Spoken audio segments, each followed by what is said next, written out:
There's no place to escape to. This is the last podcast. On the left.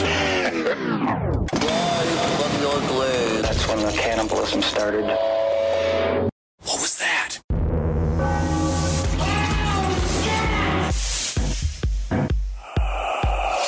Man, just nostalgia. Nostalgia. Is Can that you what feel it? You talking about Berlin? Yeah. That's one way to put it. Honestly, looking out here, we're right on the line of the wall, too. This is fucking awesome. This We're is in Berlin really- right now. For those of you who don't know, we Yes. are in Berlin, Germany. We are literally in Berlin. It's my motherland. Fatherland. Whatever it is, it's a land. No, and it is very surreal to be here. Our travels have brought us here, and welcome Yes. to the all Q&A Relax Fit episode. That's it. Welcome to the show, everyone. This is the Relax Fit Last podcast on the left. I want to thank everyone who submitted questions. We had many of them, and they were all wonderful. And we did have, I am Ben, number one. That's Marcus. And Henry, of course. Yeah. And also thanks to everyone who came out to our live shows. This is our final day of the tour. We're recording this on Wednesday, so we have one more show tonight, and we cannot wait to perform for the Germans. I mean, we had a lot of hecklers in Stockholm, which was fun. Did We had fun. Yeah, we no, had you fun had one heckler who was heckling you about aliens, which was the nerdiest heckle we've ever had. It's a gravity well. I know. I was like, I know. Because it's hard because the live show, as if those of you who have seen it know, it's a little broader Yes. than our recorded episodes. And so it's hard to get to the true nuts and bolts. It was truly amazing. Henry has never been heckled because Henry does an alien segment. I do a wrestling segment. Marcus does a conspiracy. And during Henry's wrestling segment, or during Henry's alien segment, a dude really wanted to make a point about gravitational pull of UFOs. It was a correction that he decided that he wanted to give me in the middle of my spiel, and was it's very unbelievable. difficult to address it. And Henry just looked at him and be like, this is not a TED Talk. This is still a comedy show. Thankfully, he stopped interrupting at that point. But anyway, let's get to some of these emails. Thank you all once again for submitting. It's fun to think. It's fun to analyze ourselves, isn't it? A little bit. There little bit. There were some questions where I was like, that's triggering. Well, there was a lot Makes of me feel a little bit weird. There was a lot of like, can Ben Kissel read? Which was really fun. That was nice. And I'm like, technically, yes, I can read very, very well. In order to speak this much, you have to be able to read. It's a bit. They don't want to admit it. They don't want to admit it because Technically, it's a testament to my amazing acting skills. wow, you actually have become more of a shapeshifter. Yes, indeed. I did a Boris Johnson impression during the live shows, and I must say, Henry, It is taking look, the state down. look out, buddy. There's a new actor in town, and he's big and he's beefy. I want to Very put it in my specific. will where you have to do that Boris Johnson at my funeral. If I have it for you, because it is my new favorite thing. I think about it and I laugh when I need a little bit of a giggle. My baby Marcus, I'll be dead long, long before you. Man, who knows though? Who knows? Who knows? Now, with these first questions, we wanted to. So we had many questions. So we wanted to boil down, like, we got the more specific questions, but Yes. we want to address a couple ones that a lot of people asked that we're going to kind of hit up top. Yes. And one that I mean, the first one up, which I think we have addressed many times in other mediums, but Yeah. so many people have asked it via email that I think that we should just do it real quick. Let's do it. Which is, how did the boys meet? That's it. So it's actually kind of an interesting story. We all obviously met in New York City, coming from different walks of life.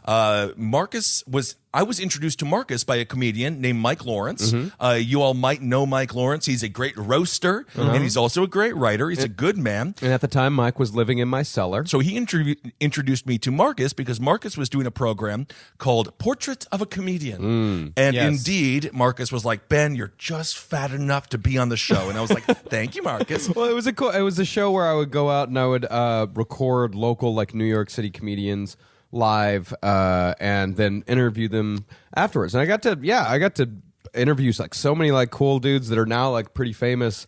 Like back then, it was like, like Rory Scovel, Kumail Nanjiani, Donald Glover, like those people. Did you ever meet him? By then, I came into the scene right after he broke. He Like, became right famous immediately. Yeah. Yeah, Yes, he well, became Donald- famous. But Donald like Michael Glover- Che, like Yep. 9 months in, interviewed that guy. Like there was a lot of cool dudes that are now like pretty big in the comedy world that I got to interview back then, and Ben was one of those guys. It's completely insane, the class that we came up with in hindsight, now that we can reflect a little bit on the 15 years. Mark that it's Normand been. as well. Mark Yeah. Normand. When it comes to Donald Glover, he was actually in a sketch group called Derek. Derek. And it was he and three other people. Two other guys. And they were wonderful. And we got to meet him a few times. And I have to just say, he was incredibly nice. Always. And now he is Childish Gambino. His rap is he's like unreal talented. No, he's very talented. He's, like, unreal talented. We didn't understand the breadth of his talent at the time, and now you're like, I see you were holding back. The fact that he was remotely kind to us is like, well, thank you so much.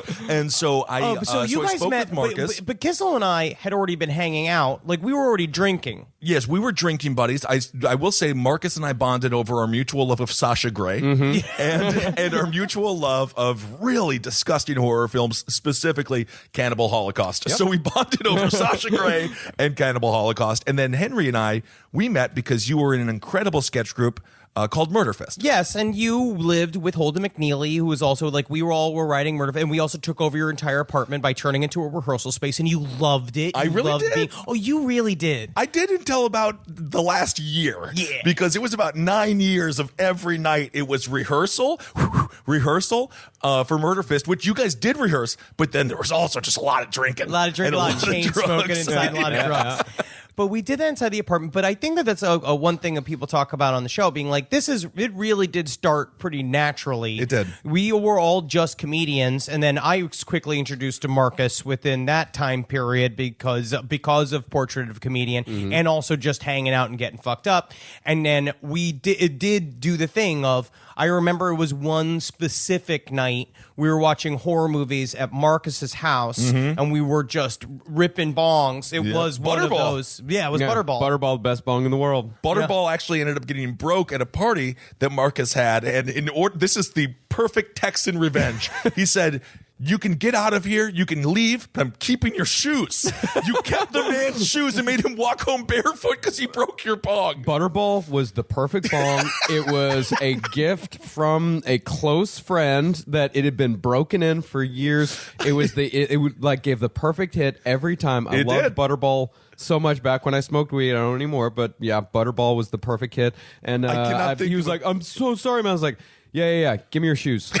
Fucking shoes. That was back when you were a true authoritarian. You were strong. You were a strong party leader at the time. True. But we were very. So I want people like to maybe understand. Maybe we haven't explained. It's like we were already doing comedy. We were doing stuff Yes. to the point where Marcus was interviewing us, acting as if we knew what the fuck we were talking about. Yeah, and I was in radio. Like I was not in like for me, comedy was just like a path into radio because I Right. never once like thought comedy was going to be any sort of career path for me. Like Yes. comedy Yeah, it was a just, dead end. It was Yeah. a fucking suicide trap. No, comedy. it is. Comedy was just a total accident because I had applied to a job at the Onion, like an internship at the Onion on a lark, and it just so happened that they were looking for a guy for Onion Radio News. Yep. And then through that is where I kind of got put on the track to comedy that eventually led me to fucking Berlin. And for me, I knew, so I would go and visit the apartment that Holden lived with Carly and with our friend Cap, and I just knew I had to get into that apartment.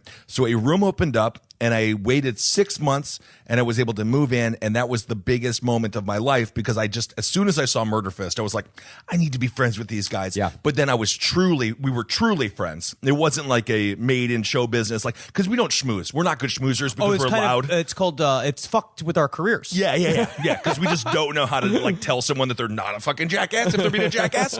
But that was maybe the biggest moment of my life was getting to meet Murder Fist and honestly just learn your process and follow you in your careers. Because at that point, Murder Fist was the creme de creme, the top sketch group in maybe the country. It was Easily. right as right when you didn't have to go to comedy school in order to be in a sketch comedy group. Right. When you just used to be a group of guys or a bunch of people would get together Yep. and they would look at their influences and try to copy them, which is what we did for years, trying to copy Mr. Show until I got my heart broken by sending sketches to Bob Odenkirk and he said that I was garbage. Yeah, Which is fun. Not to defame it's a- anyone, but all of us have had a moment with some of our idols, and Yeah. we realize is that don't always meet your idols. That's all I'll say. pretty disappointing. But I mean, I was the same way with Murder Fist as well. Like when I saw Murder Fist for the first time, like it was dark, weird, funny, original. Like it was everything I always wanted, like in a comedy group. And I was the same way. It's like for me, it was like I have to work with these guys. Like I have to do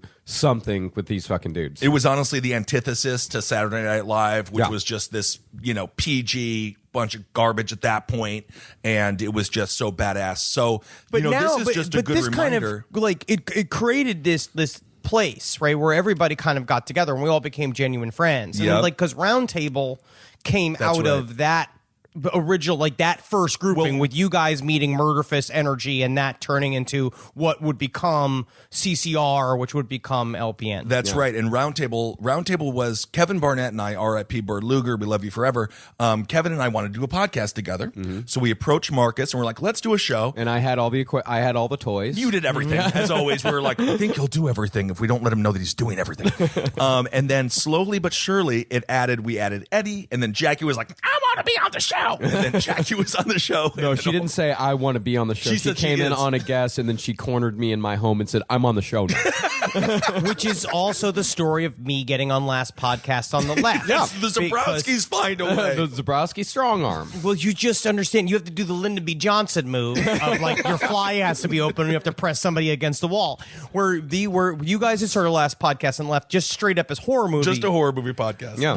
Which is where the name came from. It's people to ask about that, being like, it does really just came from you guys. Technically, came up with the name. I had nothing to do with the name. Ben came up with the name. Yeah, because at that point we were just trying to do whatever we could as That's far right. as like doing podcasts. It's just like what are we interested in? Let's do a show about it because Top Hat's older than Top last Hat podcast. was the second show. Roundtable was the first. Top Hat was the second.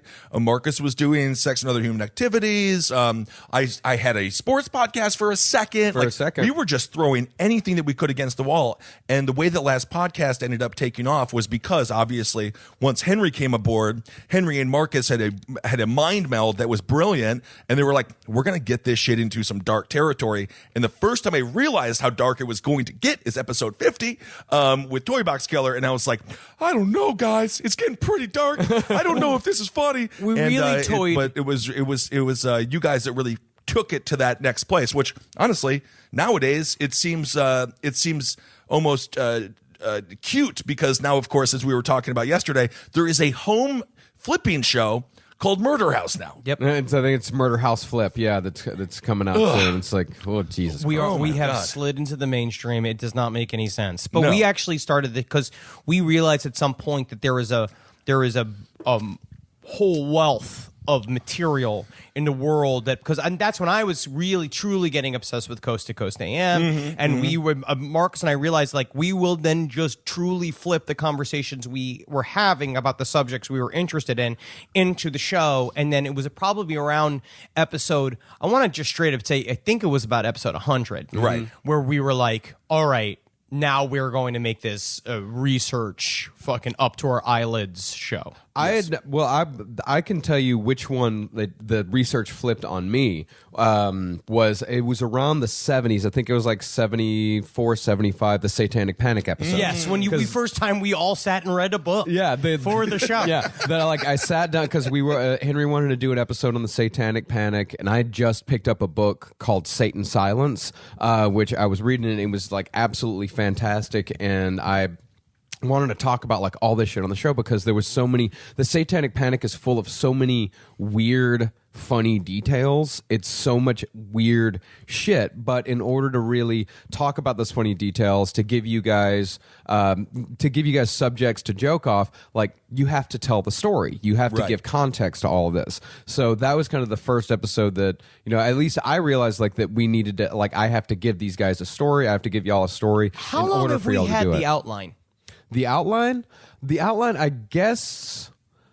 I mean, it's evolved. The outline that I use for every episode has evolved over the years. But when did we start using one? Start using one, I think around maybe Ed Gein or maybe long before that. I really don't know exactly when it flipped, but I know we were using as far back as Ed Gein. Like when we were doing stuff like, you know, Bundy and Gacy, like there was like kind of a loose outline, but not anywhere near like it was now, because back then that's part of why we're going to be covering all those guys in our book, while we're revisiting them in our book, because back when we did them, we weren't doing the type of like super actual deep dives that we're doing now. And that was one of the questions, actually, to answer it very quickly. The book's coming out in April. It's done. Like we've given the full we've given everything to the publisher. It's done, and it's coming out in April. Yes, and this book is going to be amazing. And when Marcus says outline, and this is for the people who want to get into podcasts, it's not an outline. It is a full script.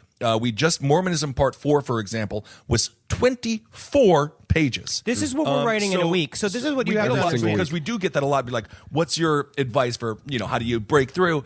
And it's honestly just that much amount of work is required. And the way that we've been able to sort of like, first of all, grow as entertainers and as people, but we stay above a lot of the fray, because we don't just focus on ourselves. No one cares. I always hate that when it's like someone who's like, this podcast is all about me and how I feel. It's like, no one really cares. But that's kind of what I'm almost scared about this episode, is that it's very strange to see like naked, revealing. We could do it once every 376 episodes. How's about that? But if you want to do a podcast, have content, and then from that, so then people can learn, and it's not just about you, and then people can learn about you through the content. But also, Marcus and I, when we go into producing the episodes, a part of it is understanding that the entire either series or the entire series needs a Act 1, Act 2, Act 3, but each episode also needs an Act 1, Act 2, Act 3. It needs to move into place, which is we're still working on. Yeah, and it also like it needs a perspective, because like in the like every single time when we're working on an episode, and especially like when I'm about to start writing a script, because I write at the very least 15 pages every single week, like for the last like I guess 200 weeks or so. Like I've written a 15-page script like every single week, and what at least me and Henry found is, when we didn't talk to each other before I started writing, when we didn't like really talk through like what the perspective, what angle we wanted to come from, what our different thoughts were on the subject, we would have to re-record episodes, because when me and Henry went into it, you've done that a couple times, and it sucks. Dick. It sucks so bad to like great. write, and you go in and you record it, and it's like an hour and a half long. It's an hour and a half, and it's sucking. You know you while have you're to doing do it, but you're still doing it. You're locked into it the whole time, and then there was always like, we haven't had to do it in a very long time, but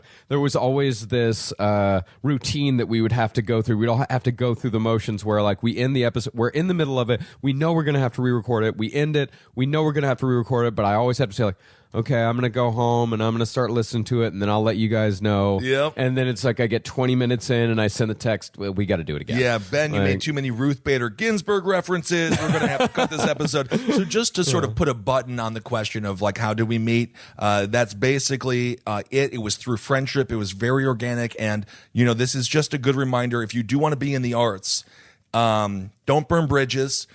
Be open to people. Find people that inspire you, that motivate you. Don't hang out with, because there's a lot of bitter comedians in like year one. Yeah. Like you'll be I remember like, them. I've been doing comedy for 8 months. I hate the grind. It's like, we're not even in it yet. Yeah. Like we've never performed in front of a crowd. So, if you do want to be in the arts, just surround yourself with people that inspire you, that motivate you, encourage you, and people that truly make you feel good. And unfortunately, smoking cigarettes is a really good way to make new friends. Yeah, unfortunately. Yeah, that's the thing. Is like I've quit smoking cigarettes like maybe like 4 or 5 years ago, but I do not regret starting. That's how I met Andy smoking Richter, was because I smoked cigarettes. There are things that you learn. Yeah, so many I things. want to ask. All right, so here's another general question. Okay. Here's another general question that it was asked many times.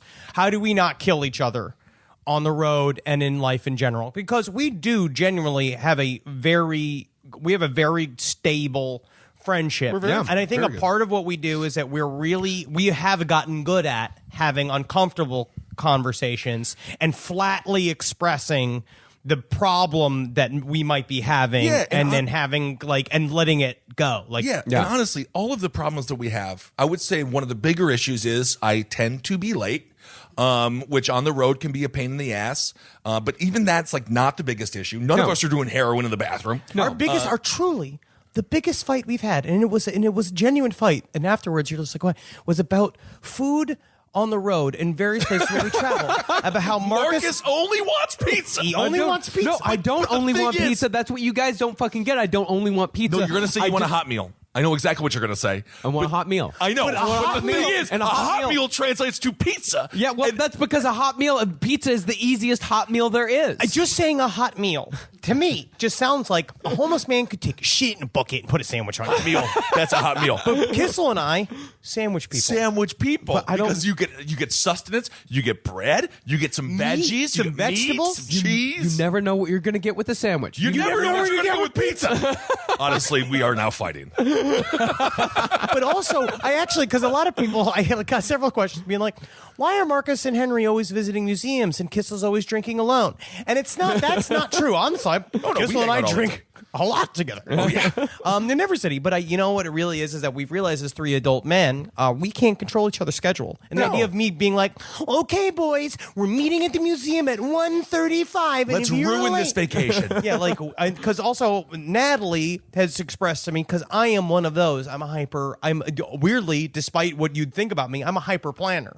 I'm one of those when we go on vacation, I was like, then I'm going to hit here, and then I want to go over here and get coffee at this very specific patisserie because I read about it on my Time Out magazine. And then I'm going to go over here, but Natalie showed me I have to go more with the flow. You're going to love Berlin. They're very regimented people as well. No, I saw a lot for of better or for worse. So, Berlin, gonna say, a lot of small mustaches. I love Berlin. Which I think is I think it's an iffy choice. It's an homage. It's an homage. Well, another thing that we've also done on the road that we did from the very beginning, even before we started, like even when we were only doing like 50, 60 people, like when we were going to Washington, D.C. and doing the Washington, D.C. podcast Oh my festival. God, that was Which I'll amazing. always- which I'll always love, but it was in an office room with fluorescent lighting. And to be fair, we did headline. yeah, we did. We did. Did you remember it was just a piece of computer paper that was hanging off the wall that just said Washington D.C. Podcast Festival just taped up? Yeah, and our longtime fan like Claude came out back he's when a he sweet was guy, in yeah. high school. He had his parents drive from like 6 hours away. Unreal. But what we did from the very beginning, always separate hotel rooms. Separate. It doesn't matter if you're at a Motel 6. Just spend the $79 because really, all of us, we get along very well because we're all actually very intense people, but we're intense in different ways. Yes. And so it really is like a perfect marriage.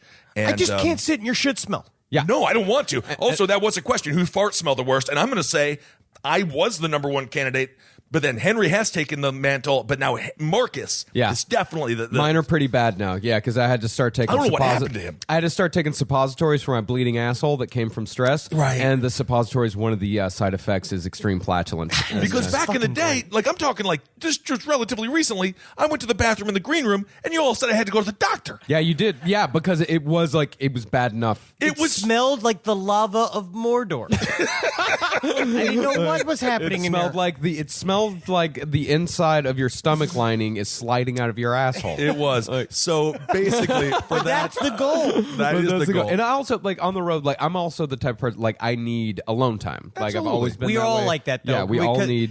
Kessel goes on it's an his intense adventures. I go on my little adventures because I'm the food boy that needs to go to the food experiences. And sometimes people will join me. Sometimes I do not force anyone to no, join thank me. God you don't force us to do that. No, but you wouldn't do it. I do. I go to record stores when we go to different cities. The two of you have come with me on record shopping trips exactly once. Oh, Yeah, no, well, I don't understand why you don't just buy them online. I just sort of feel like, because I do feel bad, because it's not like, like Natalie and I were in Stockholm at the ladies' clothing store, Big Bok, and I'm just kind of looking at my phone, standing while she's doing shopping. I felt like that, watching Marcus, and I'm just hassling Marcus, because he's watching me just going, Oh, so that's a good one? Like, That's a nice one, huh? Meanwhile, I'm picking out clothes for Natalie, which has been like, this one's nice. And she's like, yeah, it's because there's holes where the tits should Yeah, exactly. It's called crotchless panties, Henry. I can't wear these to exercise. well, it's because I'm going there not knowing what I'm looking for, and I I'm know it, looking for buddy. surprises. No, that's why I don't want to. I don't want to like harass you. So to just put a little button on that when it comes to friendships, just know each other, give each other space, and again, just hang out with people that you truly enjoy. This was for you guys, and kind of touching on what we spoke about a little bit earlier regarding how we all met and sort of one of our bonding things. We did get a few questions about chaos magic, and people are wondering, are you guys still experimenting with chaos magic, or was that more of a I don't want to say phase, but was that an experiment that you did and is it gone, or what do you guys think about that? Let's get into it slightly. So I will admit, because I do believe, because the idea is that you lose all potency with magic rituals if you do not talk about the things you got from them. I do not believe that our success or what's happened to our success, it does not have not anything to do with some of the works that were done when Marcus and I were both like fervently into chaos magic. So we were really concentrated in for a period of time. It was about 2015. So what were you guys doing in that time? Well, I put together I did for Heroes Reborn. I tested for Heroes Reborn. I fasted for 2 days. I set up literally like a vision board of what I wanted. I create a sigil. I jerked off onto the sigil. Right. And I fired it, and I sat and stared at my phone with a Heroes Reborn like thing that I made in front of me, just waiting for the phone call. Did you think about maybe making it bigger so it wouldn't have gotten canceled immediately? That, sir, is chaos magic. but it also it led to a lot of chaos in my life. Yep. That was afterwards. It really was true. Like seeing phantom things, weird, like literally weird wind going through the apartment, especially because I was in Toronto at the time, isolated, Right. and things were really, really crazy. But then I met Natalie and all that kind of stuff, kind of like things got solidified in my life. I mean, for me, I was doing chaos magic for mental health. Like, I was trying to use it, like, because I was trying to find any way to break out of my own brain and to try to just to be able to live my life, Yes. you know, in a normal Right. way where I wasn't just fucking absolutely insane. And at the time, like, I couldn't afford therapy. Like, I couldn't, like, I was on medication, but like, I couldn't afford to go to the doctor a lot. So I was wanting to try anything, and I, was using like masturbation sigils. Like, I was using it for focus. I was using it to just try to not lose my mind on a daily basis, and it did mess things up a little bit. It did make my mind a mess for quite a long time because chaos magic is chaos. Well, and I was trying to use, and I was because for me, like, I was thinking, like, how do I bring order to my brain? I'll use chaos. I'll try to approach it from that angle. And what I don't do chaos magic at all anymore because I eventually figured out, like, the best thing for my mental health is therapy. I mean, me too. Of course. Yeah, of course. therapy and the right, medication.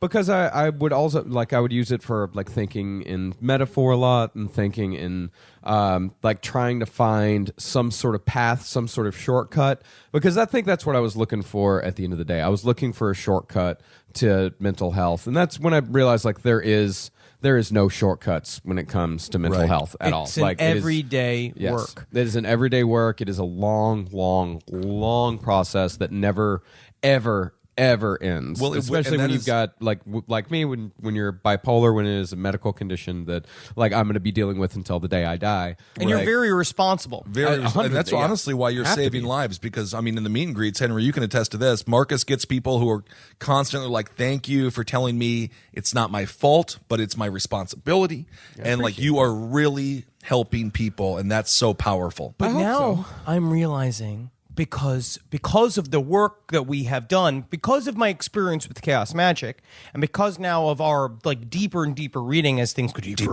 Can't fucking stop it. Can't stop it. No, you can't. No, we did this to ourselves. Actually, We did this. But now I am now truly starting to understand that chaos magic, it is easy. And that's kind of what it is. And it's a really good introduction. But actual magic works are a lifelong commitment to discipline. That was a part of why, and I'll reveal this too, where it's like I added working out into my life and work during things, specific things into my life to create discipline, things that I need to stick to. Because things I started reading about, the idea of wanting your words to have more magical potency, is that you need to develop a dependability to yourself. Like, you can't lie. You can't make promises you don't mean. Like, Right. Try to really hold yourself accountable for the things you say you're going to do, and if you're going to, and try to do what you can to honor the things you're saying. Because if not, your words hold no meaning, and then literally they will hold no magical power. And Absolutely. I think that the real thing is the right hand path magic. That's the other side, which is an actual deep commitment, which one day I will get to do. And that's as simple as, if you say you're going to go somewhere, go there. I mean, You know, even or if you just don't be want- honest with be yourself honest and or say, I don't wanna go. If I don't want to go, say I don't want to go. But as a, but now, like, knowing that, like, walking around Edinburgh, like, seeing this dude's being like, maybe one day I can retire to the UK and just become a fucking wizard. Like, just become one of these guys as he's shambling around, covering runes. Yeah, Full of right-hand course. path In no way, wizardry. and no one will ever confuse you for like a little leprechaun. You don't have to be like, I know I'm a wizard. I'm not a leprechaun. I'm a wizard. me gold. I keep my gold in the bank. And for me personally, I didn't do so much chaos magic, but you know me, I'm not much of a religious person because I grew up extremely religious, and organized religion, I think, is one of the massive detriments of humankind. But for me, it was secular humanism that I got, that I really fell in love with. And that sort of, if you look at Satanism, there are tenets of Satanism that are basically just secular humanism. Satanism's fun. That's why it's the fun one. It's the fun one. But so for me, that was it, where you realize, like, you're responsible for yourself. You're in control. But because you are in control and you are responsible, you also have a lot of responsibility to make sure that you are, you know, heading down the right path. And it's not a God telling you this or that or how to be. It's you. And so it's about taking personal responsibility, which I think is a tenet of chaos magic as well. It is all, that's kind of what it comes down to. And same thing with Satanism. It seems all kind of boil down to these ideas of, like, you are in charge of yourself in Right. your own territory. And you will you're reap also whatever you sow. responsible. Yes. Exactly. That's really what it's about. It's like you're getting whatever you put out. So That's it. understand that intrinsically, that is what always happens. So it's why I don't feel like, I feel like that people get upset. I think we're in a time period right now where it seems that the bad guys are winning a lot. It And feels they're like, winning with your anger as well. Yes. I mean, And- obviously, you have to be upset when you see things you disagree with, but don't let anger take over your life, because then you're paralyzed. As people who are entertainers, we've had a lot of friends who just had to stop entertaining because they were so angry. And it's like, you have to be stronger than that. Don't let the anger take hold. You can continue to do what you do, and that's how you beat the evil. Well, you also just know that when you give them that energy, they feed on it. They love it. So they get theirs. I do believe Of that course. people live in a world of in a hell of their own making all the time. Well, we might go visit the bunker where Hitler offed himself. Speaking of getting theirs, yeah, it's man, now a fucking parking throw lot, I down some. believe. Yeah, it is a parking lot. We'll still throw down some peace signs. It'll be fucking cool as shit. Do a fucking hip hop shoot right in front of it. It's gonna be great. Absolutely. Rise from your grave. Rise from your grave. Well, Marcus, I kind of want to ask you this question. Obviously, we had a massive death in the music industry. Daniel Johnston died. So we have a question here. What is everyone's opinion of the late, great Daniel Johnston? And I will just do what I have often done in my life. I will co-opt Marcus's opinion on this. So whatever he says, I agree with. You will co-opt my personal memories of Daniel Johnston. Yes, I will, because now they're also mine. No, Daniel Johnston means a lot to me, and for a lot of different reasons. Like, Daniel Johnston was the very first live show that I ever saw.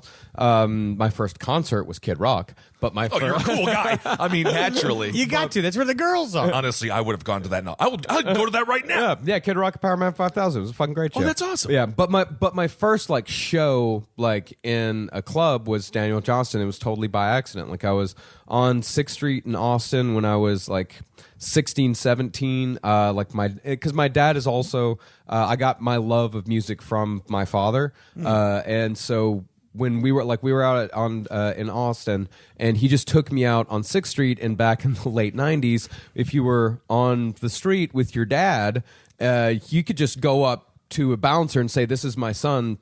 Let's can we come in? And Nice. the bouncer would say, yeah, of course, he's your son. You can do whatever you want. Yeah, you're obviously a good father. Come on in. Hey, get in there. He's having a good time. Pour a beer in his head. It's 1 a.m. on a Tuesday night. Let's go. Why not? That was still when you could go, like your dad could give you $20 to go buy him smokes at the store. Oh, yeah, that's what I always did. I went to Mr. Moon. I'd come back with a whole sack load of cigarettes. Sounds like you're from the 1950s, but this is relatively recent history. Yeah, I go get snuff for my dad all the time. But it wasn't like, he was out there and like giving me a beer or anything like that. It was just like he loved live music. He knew I love live music. And so it's like, let's just go out and just go and see some cool shit on 6th Street. Awesome. And back then, like 6th Street was still pretty fucking cool because you still had emos there.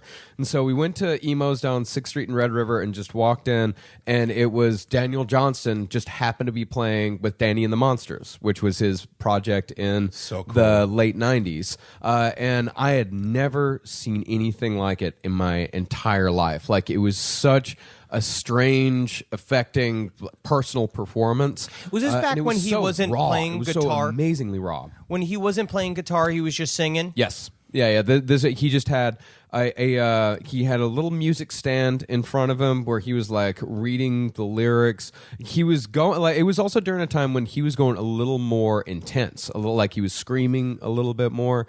And then like after the show, he just went over to his little table. And I went over and I got to talk to him. I got to meet him. That's and awesome. he was the nicest guy. Because I told him, I was like, I can't believe, like, this is so cool. This is my first show. I've never seen live music really before. Like, it's so cool to see you. And he was just like, thank you so much. And That's then, awesome. And I bought his CD. And I still have that CD, like to this day, like that he had printed off on a computer, like it wasn't on a label or anything like that. And So badass. like getting to see him and knowing absolutely nothing about it, because I remember. And I still like left thinking like, man, I saw somebody that nobody's ever heard of before. And it was like a year later, I was watching MTV, like MTV2.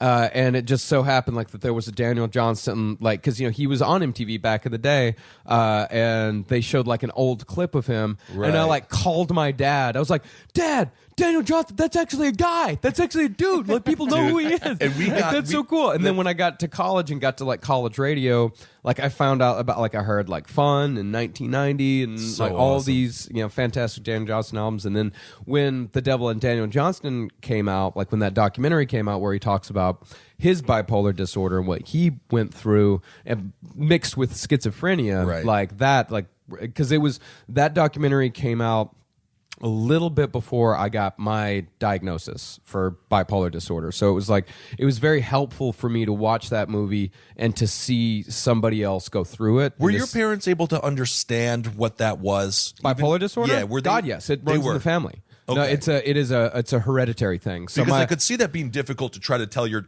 Texas rancher father. Be like, oh God, no. They were cool. I think that would be a stereotype. My family is extremely understanding of mental health and is very serious. Like, we're very serious about it. Right. Because I think if I told my father how I was feeling, he'd be like, that's dumb. I know. I think my dad literally. I remember calling my dad when I was like 19. I was just like, I don't like the way I was raised, and literally my dad was like, go to therapy. And I was like, thank you. Thank you. Okay, I guess we'll end this conversation. No, it was my father who recognized it for the first time, because I didn't know what the fuck was going on. I didn't know what I was going through, but it was my father who recognized it. It's like, okay, you need to get help. Like, it was one of those things. Like, unfortunately, you got it. Like, your brothers didn't get it, you got it. So And you know now you what's- got to take care of this shit. This also segues into a really good question that someone asked about how do our parents relate and react to our work. My mother will text me if she sees someone in our shirt. Yes. Yes, and she'd my be mom like- got a free car wash. Yes. She was really excited. So I guess the best way to say it is they don't listen, they don't fully get it, but they're proud. My parents love it. They listen to every single episode. Like, Your mom is a true fan. my mom is a true Oh, your fan. mother Yeah. is lovely. No, She's love you, Marcus's mom Hi, is a Mom. city gal. She is a fucking hoot. Yeah. No, my parents have been extremely supportive of me, like for my entire life. Like, there's never been a moment where my parents were like, "Oh, I don't know about that." They're like, "All right, this is what you believe in. This is what you're passionate about. Good. All right, let's cultivate. My parents, I would not be here without them. They've been extremely supportive. Well, none of us would be here without our parents Kissel. because they had to boink. Yeah, they fucked each other. No, they did. Shh. But I will say, just an extension of what Marcus was talking about with Daniel Johnston, the fact that you thought he was like, this is just my dude. Yeah, this is like, my guy. We get that reaction at live shows where, like, when we first started doing tours, we get some people being like, I didn't know that, like, other people listen to you guys. Yeah, which is professionally, yes. which is really just a testament of being able to actually make a true connection with someone. Yeah. I You hope know? so. Yes. Yeah, I got to see Darren Johnston 4 times. Yeah, I got to see him that one time. Saw him. I ended and began a South by Southwest one year with Daniel Johnston performances, and I got to see him in New York once. Sweet. And, So cool. Yeah, and he was amazing every single time I saw him. He was so good. And at one of those Austin shows, his parents were running the merch booth. Yeah, so I got to buy a tee. Like, got to meet his parents and got to. It was very sad when he died. It was very, very sad. Because after we found out we were in Birmingham, and so after we did the meet and greet, I went back to the hotel room and I listened to Dan Johnston all night and read comic books and had my own and texted with my friend James A about nice it. 'Cause little we- memorial. Yeah, That's 'cause so we both love Dan nice. Johnston. I did all my work pretty much in a vacuum because my parents really couldn't understand it. Well, I was a bit homeschooled. And so my mother had us do theater, and I was cast as a tree 2 times. I really was. As God, a you would have tree, been but I what could a speak. big, It was- angry tree. It was a talking tree. So I have been talented for a long time. Yeah, I kind of did. My mom started. It's a long story. I can't even remember. All good. Let's move on. Here's a more general conversation. Can we explain the process? How do we pick, schedule topics, and how much research do we generally do for each episode? Well, picking topics, usually, me and Henry have a large spreadsheet of, I think right now the spreadsheet's got 60 or 70 topics on it. Yeah, and then we'll just kind of randomly pick. It's also like if something piques our interest at a specific time. Yeah. And then we have ones that we know that we want to hit that we also need we know are going to take a lot of time to put together. Then we have simpler episodes that we know that are easier to put together if we're in a really bad time crunch, especially with touring all the time. And the book was also pretty difficult to juggle, the book and the weekly podcast schedule. But we've still got these Mormonism is one that we kind of waited until we had time to go into it. And now also we have a great team of research assistants now. Yes. People that really help out with that, and that helps us to do bigger series, and it helps us to do more in-depth shit. Yeah. Where the research, Joel and Rachel have been fantastic. Lately, and I will say, we've had a lot of research assistants throughout the years, but those are the ones that are working with us now, and they've helped out a ton. They're awesome, and I will say you all do a great job of keeping the shows alive with different content. So after this Mormonism series, we're all going to take a breath. And we're going to talk about aliens. Yes. And I was speaking with some fans about, it's when we do these really intensive, like Scientology or Jonestown, come back with something like aliens. And it's strange now to even say this, but now our lighter episodes are about serial killers. Sometimes. Because it's Serial killers are by far the easiest episodes. Yes, because it's covering these cults, like the Children of God cult. I'm 'cause I still don't think- traumatized by that series. People maybe could understand that we have to come up with a spin or our perspective on the topic. So with serial killers, it's a little bit easier because you're doing a character portrayal. So you can kind of find the gestalt or whatever it is that what you want to talk about, what's the main drive of this person from our perspective, and it's kind of easier to boil down. But something like Mormonism, we are truly at I've seen some little critiques of our show that they say you guys just read a book and talk, and it's well, actually it's not true. Most of the time it's several sources. There's normally a main source that we like to direct you towards that we used, but also so you could buy the book and you can also do your own fucking research, because I think that's super important. But stuff like Mormonism, it's not just no man knows my history. It is also countless websites people's testimony, everything that we can get on the internet that I can fucking fold into my brain. Try to read the Book of Mormonism. Try to do all this kind of stuff. Same thing when we did Scientology. Right. It's not just like, yes, it's a book about L. Ron Hubbard, but then it's also the book that's like it was the book that was debunked about L. Ron Hubbard. It's from the perspective of Scientologists onto L. Ron Hubbard, so you can see how they look at him. Right. So you can also incorporate that because all of it is fodder for material. Well, and that goes to another question that we received about Henry's characters. So how much do you pre-plan when it comes to those? Because obviously, your Israel Keys, your that's Final Truth. Like all of these characters are very iconic now, starting with Detective Popcorn. I think that was the first one that really took over with BTK and the Hot Dog Squad. But that was was improvised.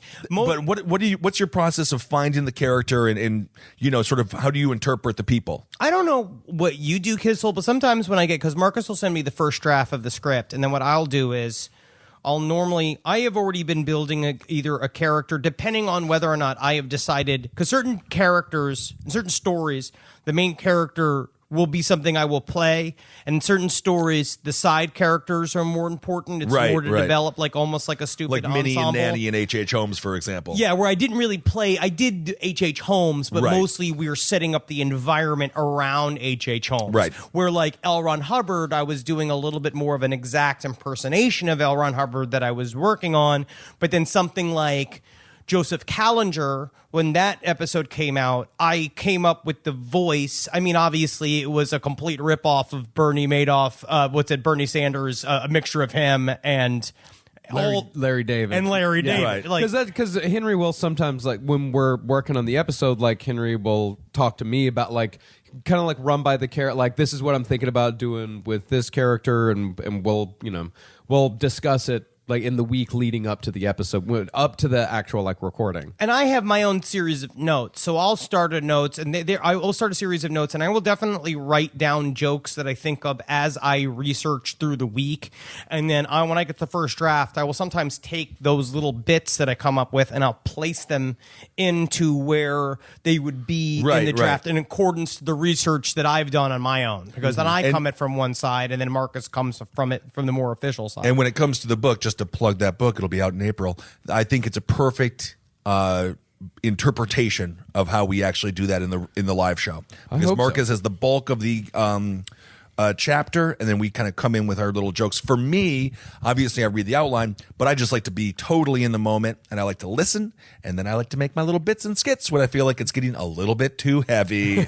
And what part of the question then that you brought is like, what do me and you think is the most underrated Henry Zebrowski character? And I would say for me, it is Helen from the Black Widows episode. I love those episodes. I love those episodes. Helen, the 65-year-old Los Angeles woman who, murdered a series of homeless men in an insurance scam. Because Yes, that's right. That was voice, a great one. That's another voice that like I'll just kind of think, oh, Helen, I'm Helen. Yeah, I love doing that. like that is my favorite underrated character. Rise from your grave. Rise from your grave. Why hasn't there been an LPOTL episode where the research was conducted solely by Kissel? we did a little bit with Benoit, Yeah. and then with West Memphis 3. You did know a lot about that. Yeah, stuff. Yeah, you I know did- a lot about I know a lot Yeah. about criminal justice reform and stuff like that. I don't know. I mean, I think it's because it would probably not be up to snuff for Marcus. Honestly. Are you guys ready for a... I think if you want an episode that's entirely researched by Ben, that's called Abe Lincoln's Top Hat. Yeah, I mean, honestly, I do know a what lot he about does. politics. Yeah, that's my what passion. Ben does. so. That's Ben's passion. That's what Ben knows. Ben knows politics, and you got a whole show for it. Yeah, so You I do guys my- I do my ready for a blabbing. question that's going to probably get us in a lot of trouble? Let's do it. What's your opinion on the death penalty? You want to do that? I'm against it. Okay, fully against it? I've been I'm against the fully death against it penalty as well, since I was yeah. a child. I'll never forget my dad asked me what I thought about the death penalty when maybe I was 11 years old, and I was like, I'm against it. And he's like, why? I was like, I just don't trust the government. I don't think they should put people to death. And then that's it. Yeah, too many innocent people get murdered. I was actually speaking with someone in Sweden about who was from Norway. Yeah. And from Oslo, as a matter of fact. So I was like, with Breivik, I was like, so that dude, as a matter of fact, this was at the airport. Just so happened to be sitting next to a fan. And I was like, but Breivik is going to get out in 21 years, right? Like, he doesn't have life. But apparently he's like, no, he won't, because they do have a clause where it's like, if he's a public risk, they stay in jail for life. Yeah. But I was like, but he's still getting treated pretty well. And he's like, yeah, this was a chance for Norway to prove that everyone is treated equal under the law. He's horrible, but he still gets treated humanely. Now, of course, this is where very testing, because it's like he's a horrible, horrible piece of shit monster who did horrible things. But I think that there's something very good about that, because in the U.S. we don't have a justice system. We have a straight up punish system. Yeah. And there is no reform. There is no rehabilitation. We just want to see people suffer. And a lot of these people are in there for reasons that are, of circumstance. And it's quite sad. Deeply conflicted, only because I believe there are some people that are literally monsters But from fairy isn't tales. life a death sentence? I mean, We're all going to die. Birthdays are for the dying. No, I know that. Funerals are Yes, for the living. but I'm just saying, like, what's the point of the government going in there and be like, I'm going to inject you with this fucking needle? It's like, you're going to die. Look at the world that we live in now. A lot of these characters get built up. I feel like it's almost just their sheer existence of still being around allows them to sort of. It's weird because magically, I believe in the idea that you can house them and watch them wither, right? And like the way that a BTK just sits in jail and withers, and you can write him a letter, but you have to fill out his little form. He's such and a you have piece to do of his shit. bullshit. You have to have a pre-interview with him. It was You have easier to get approve Dan it. Aykroyd on the show. Yes. So that's the kind of thing. And then I'm very conflicted because there's certain people where it's like, I think that they should just be X'd out. Like the people who do certain crimes, they should just be fucking like, you don't deserve to be around anymore. Just your sheer energy being in the world is a bad thing. But then it's also who we expect, like who is the person that's allowed to be the judge of who should live or die. I mean, These that's judges are maniacs. Because you're starting to get to like a series of degrees here. Because Yes. what you're saying is that there's what that gets to is if you can only execute someone if you're like 1,000% sure that they're guilty, but you can't execute someone that you're only 100% sure that they're guilty. Right. Like it has to be equal protection under the law, because that so many innocent people get murdered by the state every single many. year. It happens again and again and again. There's been so many cases that have been proven. Guys who have been executed, they've been later exonerated through DNA evidence or through cops saying like, yes, I lied on the stand. That the people that have been put away by like false testimony. Yep. Like it is just humans. A human justice system is not infallible. That's why we have to have a robot justice system. I don't know. But yes, if you do want to hear more about the justice system, I talk about that quite a bit on Abe Lincoln's Top Hat. And yes, we live in a very vengeful society. Well, that I do agree with. I do believe that the is idea is unfortunate. that it's expressing, but then also is it not good to purge the inner violence of That's all a human movie. beings? I mean, but I'm not talking about The Purge, but is it not good to sort of do a ritualistic purging I don't for think for violence is society as a ever whole? the way to cure violence. I don't know. They've been doing it for forever. It's not working. I don't think it helps. I don't think it helps at all. Like, But it used to be a willing person we used to sacrifice up to whatever Oh you my viewed God, as when your anthropomized version of the universe, whether it's like the Mayans and the Aztecs. Well, the and all bog these people, remember that when we were at they were chosen to be sacrificed, that you lived a great life, where maybe we should actually do that, where actually it's the best of society that should choose to be sacrificed to the universe for the ongoing welfare of us as a species. I think we've moved beyond that. Yeah, I think we've moved- superstition. Oh, I know. We've moved. Do you want to be sacrificed? No, not me. I'm not one of the best of society. Malala. No, it's funny to go to. Yes, great. I went to the Swedish History Museum yesterday, and it was really funny that like their section on like Christianity, like the Christian iconography section that they had was, I mean, some of those beautiful things, because I love Christian iconography and like old 15th, 16th century artwork, Right. And what's funny about Sweden is like they were talking about Christianity like it was in the past. Yes. Like, Oh, they were- well, it was come to America. These things that we used to believe in here in Sweden. And it's like, oh no, there are a lot of people who still are very much into this shit. We had a meeting, a straight up meeting in Sweden. We had a meeting, and the first things out of the what are the first things? We're like, well, this is a godless country, like the whole thing. And I was just like, so refreshing. We cut off your Johnson. Thank you. Here's a silly question: can Mr. Fantastic satisfy Galactus sexually? No. Why wouldn't he be able to? I don't believe that Galactus, as he exists now, has a sex drive. Possibly before, when he was still a man, he did So have a he's sex like drive. fucking the Mormon god. Well, the Galactus origin story is very messy, and not many people have, and not everyone has agreed on exactly what it is. But I do not believe that Galactus has a sex drive, and if he did have a sex drive, then the Silver Surfer would have taken care of it. Oh, because it was like his slave, He was right? no, well, he was his herald. All right. I don't know. Okay. Galactus has come. Oh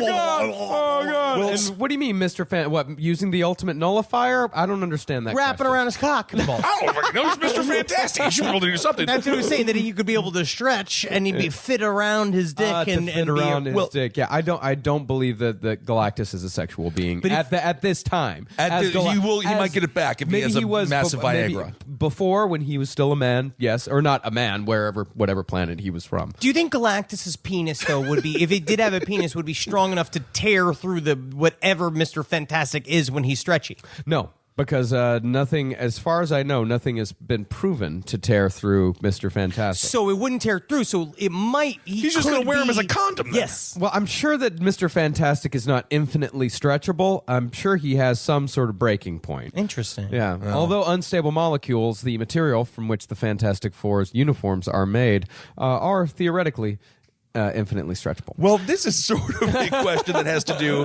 It's kind of sexual. Well, this is a sexual question.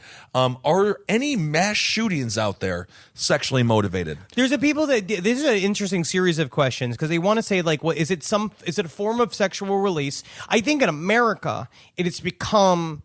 This is obviously just fucking my opinion. From what I'm looking, what we've read and what we've seen, it is now just becoming a way to get heard, and that it's actually closer to its missionary killing. Mm-hmm. It's about making a point. It's not like a serial killer who views, a lot of times a serial killer, what we've, like obviously again, opinion, but like a serial killer, it's a private series of rituals and almost artwork. It's a personal expression, where a mass killer is doing it on purpose to be picked up by the news quite What a bit. What about someone like an Elliot Rodgers? Obviously, he wasn't hard driving around there, but it was certainly sexually motivated because he was an incel. I feel like the gun actually replaces it. It does replace the cum.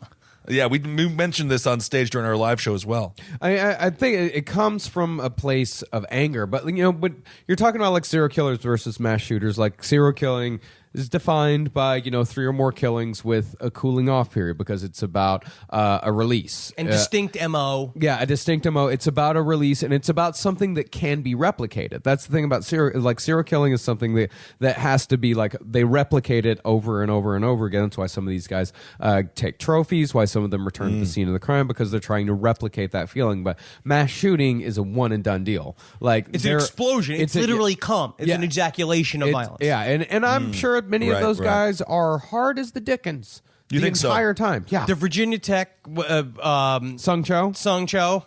Man, it's the uniform. It's also depends the way they do it too, I think. And I think that now we're going to see, now that we have so many different flavors and shades of mass shootings, and then you can really see, but they seem to all kind of go along the lines, which is they believe that that this is their shout to the world. Yeah, but I mean, I don't believe Howard Unruh was sexually motivated in any way. No, he was just completely, he just, I think the term is cuckoo for Cocoa Puffs. I think that was it. No, he's just angry. Yeah, rage is a very powerful He's angry. drug. He's narcissistic. Because that's the other thing too about these guys is that it's a large streak of narcissism where they do not care about anybody else but themselves. They want to put their pain on you. It's an insanely selfish act, and it's also people who literally view the world through television or through the internet, and they don't actually experience reality, so they don't have any connection with human beings, and they really do believe all of the bullshit that's spread out there, that all humans are horrible and they're the ones who are going to purge the society of the evil ones. They all think they're great. If you see a dude with a Heath Ledger Joker shirt on, buy him a cup of coffee.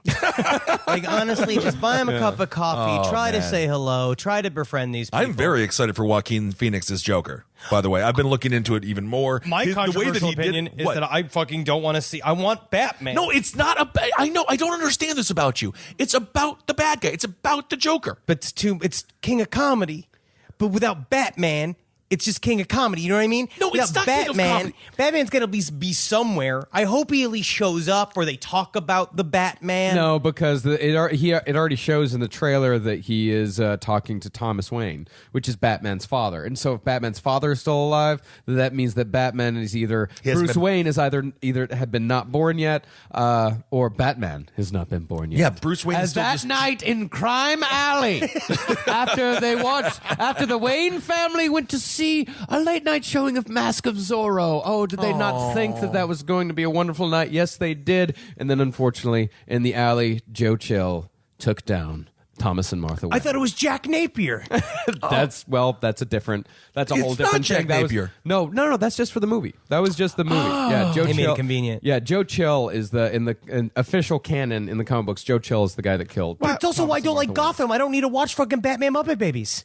All right, I don't need like to see. Gotham. I No, don't like I do Gotham. not I like rule Gotham. all these people without Batman. No, I understand that, but this is the Joker. This is kind of cool. Joaquin Phoenix is going to be untouchable. He's going to be great. Obvious. That is He's a unreal. no-brainer, my friend. I Right? agree. I But agree. You know what I mean. All right. Well, let's see. We do have one question about my punditry. Do you guys want to answer that? Oh, I'd yeah, love to hear your sure. questions. So how we feel about you going on Fox News? Yeah. What do you think? I Because think I you get could- this. I get a lot of reaction to that. I think you can do whatever you want. I'm glad that you don't produce for them anymore because I think that put you in a different frame of mind, in a different set of thinking, and you know that. That is like a part of when you have to fully generate content for the channel. Well, it was to be fair, it was the comedy show Red Eye, which was like it was a so little light bit different. and it was so dumb. And not the dumb. time. It was so light. It was dumb. It's goofy. It was, but then of course Trump changed everyone's. I had a lot of really good friends of mine who I knew were conservative, but I was like, all right, at least they're not like stupid. Yeah. But then Trump kind of changed a lot of people's brains. Yeah. And then it became extremely difficult to sympathize. So after Trump won that election, I was like, I cannot go to News Corp in this way. But you But you I don't know. crush it on question the is- show now. The question is for you guys though. But I mean, I love going in there and arguing. Honestly, I love it because it's like my favorite thing in the world. But when I watch you do your hits, I know that you are unfortunately you're the reasonable one. Yeah, like when you you're go in crazy. there, you're the one that actually is like. So they need people like you to be able to go in there, and you have to be on Fox. I just want. I also just don't want to represent like people who are a little bit left leaning, like such elitist assholes. It's like, you that's can be the- cool. That's the funny thing that you're on Fox News, like you are the crazy liberal. You, Yeah, exactly. like Ben Kissel is the crazy liberal, Just not a racist. Yeah. That's all it means. That's it. I mean, it's like, of course, like I appreciate you going on there and like giving a different perspective. But I mean, personally, I do think that Fox News is genuinely evil. I think they're evil. I think that they are evil in the most cynical way in the world, where it is manipulating people's brains and manipulating people's thoughts and emotions in order to make money, which is one of the most evil things I think people can do, is manipulating people's emotions and thoughts and not caring about the consequences of doing that just because you need a bigger paycheck. Is I think, and you don't do that. I know you don't. No, do that. I would Fox, also say, but Fox though- News has been doing that on a daily basis for decades now. And they have Television ruined news. lives. They have ruined families. They have changed people irreparably forever. And I truly believe in the future, people. I mean, I know people look on it now like this, but in the future, I think people will truly look at Fox News as a truly evil force in the late 20th, early 21st century. And there's a great documentary about that, as a matter of fact. Something about like how Fox News changed my dad or something like that. But it's called. Kissel, you really illuminated something for me when you really started working there at first. Before Trump, you were really, it's true. It's like all people on all channels, on every one of these news channels, they are essentially actors. There are They're all journalists in there. No, they're all actors. No, I agree with that. But the 100% problem as well. is having the wherewithal to know it. Like my dad is sucked in a vortex of Fox News because he just watches it and he thinks Trump is funny. You know, I mean, like it's that kind of thing where Right. we have the idea of the blending of entertainment and facts has become so insane. I mean, you're talking to three people. We do edutainment. That's what we do. But a part Right. of it is trying to really draw the line between, well, these are the facts, these are our funny opinions about the facts, and these are jokes. Like, what do we do to I feel like it's a Well, constant and that's why- balancing act. That's that we why do. I don't go on Fox News as a comedian, because I don't think politics are very funny. And if you listen to Abel Against Top Hat, you probably noticed that. I'm a funny guy, but I'm not like trying to tell jokes or be satirical. I'm trying to Right. actually provide information because these are very serious things.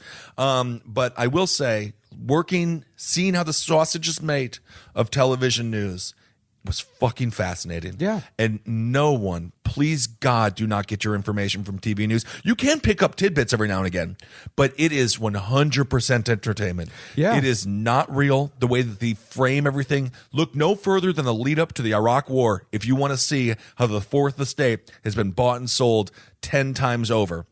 So please do not get your information from television news, but watch it for entertainment. It's editorializing, and maybe you can learn something along the way. But if that's the only place that you're getting information, this is why we have Donald Trump. And I also loved, I loved hearing the inside stuff from you when you were crazy. like really doing it. Like one of the most illuminating things was when you said you were about to go on the air with a guy, and he was telling you his actual my opinion. God, I was so pissed. He was telling you his actual opinion, and then he went on. This was about torture. So I was yeah. doing Kennedy's show. It was on Fox Business. And, so this guy who's a general, he was telling me, he's like, of course, waterboarding is torture. It's like the worst thing you can ever go through. I was like, okay, cool. So I'm watching in the green room, and he got on television. He's like, nah, it's not torture. Anyway, it's just like, kind of like drinking water too fast. Just making jokes. And I was like, you motherfucker, you just lied to the American people. And that was another realization. And I saw it happen on HLN also. Where people say one thing in the green room and they go on television and they just blatantly lie. And, it's weird. I met a lot of conservative politicians, and meeting them is very bizarre.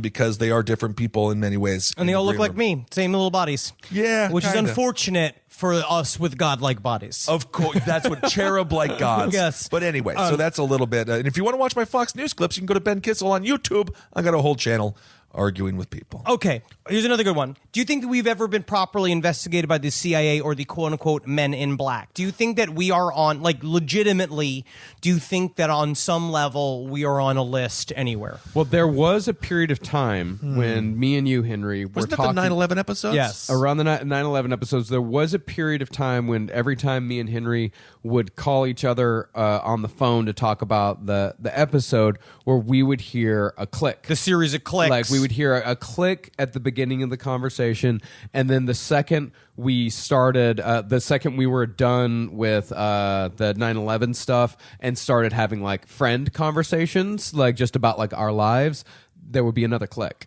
Interesting. And I did not hear it on any other phone conversation that I had with anybody else. And then it abruptly stopped. Yeah, because like, now a we couple don't do months later. because we don't hit That's as the only much. thing that I can see. Yeah, that was the one. I mean, besides the fact that I get pulled by security at the airport. That's because you're a maniac. But I am. Don't. You couldn't visibly tell I'm a maniac. Yes, you can. Why? Because you look like a maniac. I do dress outlandishly. You got from time to time. You gotta look. But I get pulled all the time. Yes, because you got frazzled hair. It looks like you're just ready to blow up a plane. But we also don't do the same conspiracy heavy stuff that we used to do. No, because it got too fucking real. Because once Alex Jones became mainstream, it ruined Well, conspiracy. it stopped being fun. Yeah. Yeah. But I really mean this was when I would like to get back to it when things are different. Yeah. Let's put it that way. Sure, when things people can change, still have fun with it and play with it. yes, then I would like to go back to discussing those topics. But I would say, you look at COINTELPRO, you look at CIA operations over the years. I have a lot of friends who are Democratic Socialists. They all firmly believe, like half of them are CIA agents. Who knows? But you just live in look at- public. That's what my whole thing is like. I'm not like I think there's a massive invasion of privacy. It's happening at all times. Of course. Especially, it's more obvious. Honestly, in European countries, it's way more obvious. The CCTV shit is way more obvious coming in and out of customs. You can do the fast express where you just get your picture taken. But I'm a professional entertainer. I love getting my picture taken, and I also there's a list where you can find online where I'll be at any time. Whatever. Yeah. So I will just be. I live in public. Right. Yeah, we But, all you know, do. So I'm not worried. I mean, we quite possibly have a file somewhere, but I wouldn't be surprised if we didn't. Like, I wouldn't be surprised if the CIA doesn't give a fuck about us. That's the thing. And Yeah. honestly, though, but people, you got to remember, like the Patriot Act is very real, and the government has a lot of power and a lot of ability to track you. And so don't pretend like they're not, because they definitely are. Yeah. Get And, a VPN, folks. Yes. Yeah, perhaps. I mean, I actually feel truly bad for actual introverts, for people who do really want to be left alone, because it's not possible anymore. All right. What would you say one of your most formative life experience has been? Like, just a one that is either for good or for bad. What is something that you ran into that was like, oh no, or oh yeah? Well, I mean, for me, I think you guys probably already know this answer. When we started doing foster care when I was 12 years old, immediately grew up. All my toys had to be given away, which is not even close to the worst thing that happened. Our first two kids were both molested by their father, so I immediately realized that, like, dads fuck their children, and that was quite an eye-opener for a 12-year-old Ben Kissel. So I saw the worst parts of humanity. I remember one girl she had a bunch of burn coils on her butt because her mom used to sit her on the top of the stove when she was crying. That didn't stop her from crying. I'll tell you that much. No. And I was like, why is that happening? So that for me was like, shit, dude, people are evil. And that's probably why I have a very dark sense of humor, and probably why I started drinking at 12 years old. Yep.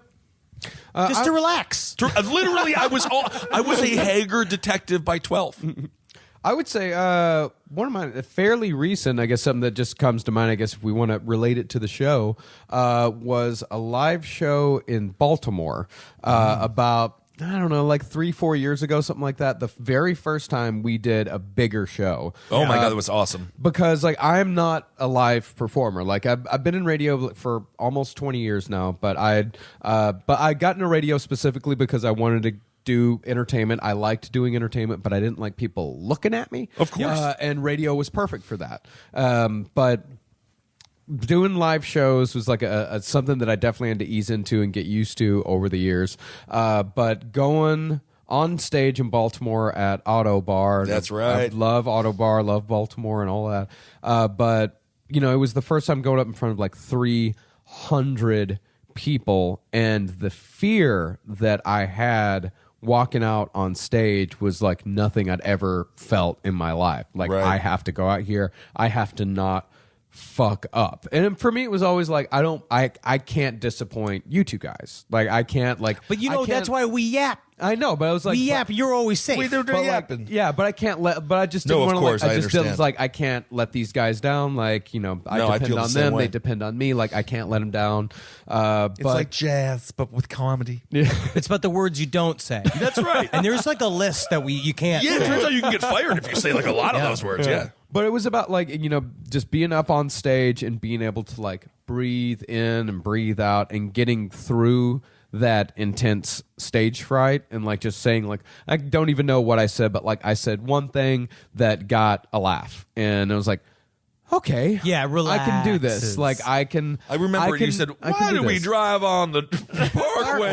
Ways and park on driveways. How do you know if yogurt's gone bad? Oh, Mr. Warnke. What about you, Henry? All right, let me do two. I say bad/neutral was I had a bad trip one New Year's Eve where I just ate too many mushrooms, and I understood, because by then I'd already been experiencing hallucinogens quite a bit. But I end up like, I thought I was dying. I got into a car. I tried to leave this party. We had all burnt our shirts in a bonfire, and then we were cold. And then I remember Eddie had a Santa hat on, and he was like, "Some people gotta go, man. He was like being real easy rider. It was like one of those nights where the music was too loud and everybody was getting way too fucked up, like mixing a lot of drugs.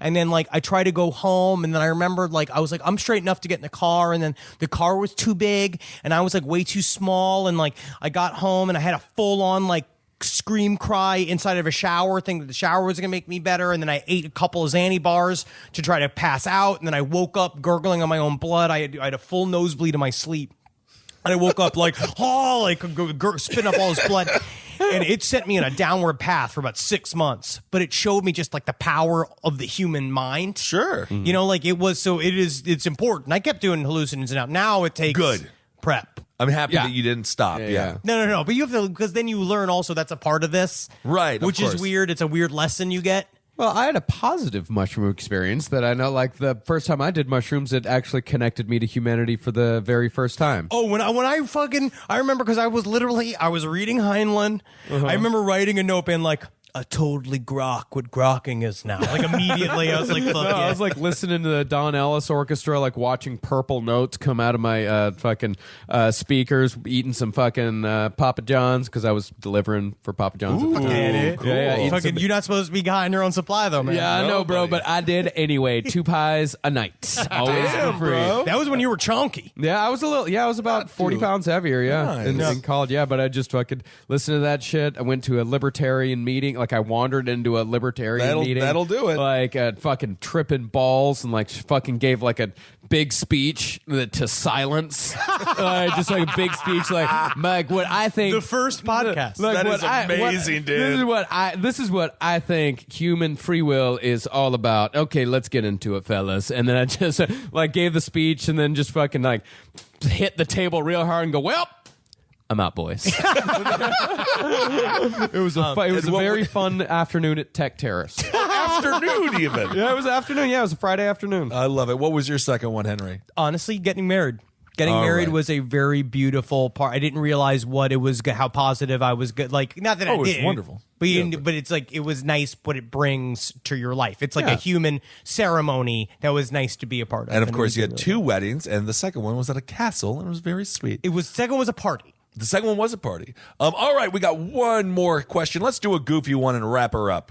Have you guys ever received any bras or underwear in the mail? No, we don't. And the only thing yesterday on stage in Stockholm, Sweden, Neil Diamond gets bras thrown on stage. Yes. Underwear is thrown on stage to all David Copperfields of the world. Literally had a and man- we got 2 books. A man threw 2 books on stage. That's what we get. It said books. UFOs in the Third Reich, and it was just a book with a huge swastika on it that just like flepped onto the stage, and it was just like, this great. Great. Thank you. This is what we just get. about to go into Berlin. Yeah, perfect. I actually do have a question that I wanted to. It's a question that was for me that I wanted to answer. Okay, please. It was a hometown question. Yes. What are some things you missed most about Lubbock? And Yes. I would say the only things that I miss from Lubbock is I miss my friends and my family. Because I have a lot of family still in Lubbock, and I miss my friends, and I miss my comic book store. I miss Star Books and Comics. They have since moved from Avenue Q over to Indiana. I haven't been to the new store yet, but if you're in Lubbock, please go to Star Books and Comics for all of your comic book needs. I worked there for a couple years. I went there for like 5-6 years. Like Star Books and Comics is one of the most important places in my life. Starbucks and comics? Star Books. Star Books. Yeah, Star and Books and comics. Comics. No, Okay. the owner helped me through some very, very difficult times during my first mental breakdown. And I miss Starbucks and Comics. And the other question, what was your favorite restaurant in the city and why is it Thai Pepper? Thai Pepper was not my favorite restaurant in the city. Thai Pepper was too sweet, too Americanized. My favorite place was Chu Chai over on 19th Street. It is traditional Thai food. They do it in the spicy Thai style that like fucking hurts you. That's what I like. It's where I love it. It's where I developed a taste for spicy food. Chu Chai is fantastic. I also still love calzones from one guy from Italy. And the third Lubbock question, were you ever in one of the lo-fi Ralph's Records commercials? No. I worked at Ralph's Records for a period of time. Still know Ralph. Ralph is a good man. But I was never in one of his commercials because Ralph likes the spotlight. Also, real quick, someone asked me UFO books for starters. You wanted to check out, honestly, Richard Dolan's UFOs in the 21st Century and read Jacques Vallée's Passage to Magonia. I think they're both very interesting. And also just read the Foundation series by Isaac Asimov. All right, there it is. Well, thank you all so much for sending in your questions. And yeah, we'll do this once every 370 episodes. So we'll be back at you in about 11 years. Thank you all so much for listening to this. Honestly, we love you all so much. Thanks for coming out and seeing our live show. We absolutely adore being able to travel the world together. So I guess that's about it, guys. That's it. That's All it, right, man. everyone. We landed her in the harbor. As we always do. I wonder what we said. I don't know. Never forget, hail yourselves. Hail Satan. Again. Magustalations. Hail me. Mormonism Part 5 coming your way. Oh, yeah. Can't Next wait. week. The dirty, dirty life of Brigham Young. This show is made possible by listeners like you. Thanks to our ad sponsors, you can support our shows by supporting them.